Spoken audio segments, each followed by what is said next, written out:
a couple of other things. There are a couple of sectors that I'm particularly concerned about that often don't wind up digitally, and one of those is backlist.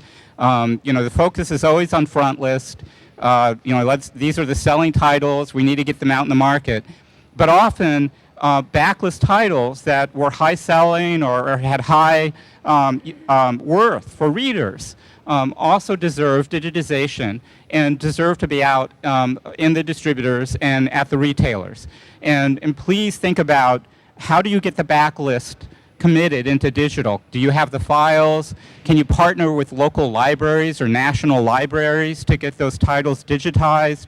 There are efforts in other countries in Europe to work in partnership with libraries if publishers don't have access to the backlist in order to make digital copies available. And that's an important opportunity to increase your sales. One obvious example is if you've got a title in series, you might realize that we can publish, volume 7 of the thriller series, but the first 6 volumes are backlist titles, and yet if you digitize them, the success of volume 7 will drive sales of volumes 1 through 6.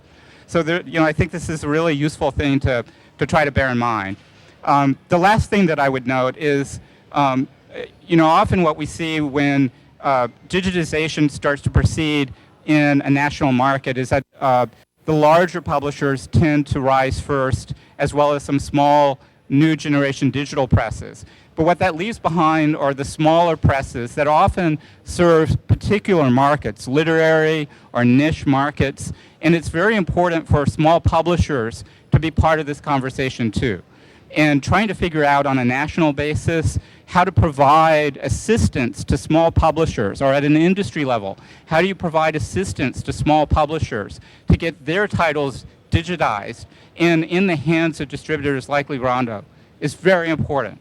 And so I would urge those of you who are working at larger companies, larger publishers, to think about how to help the larger ecosystem in country to get titles available.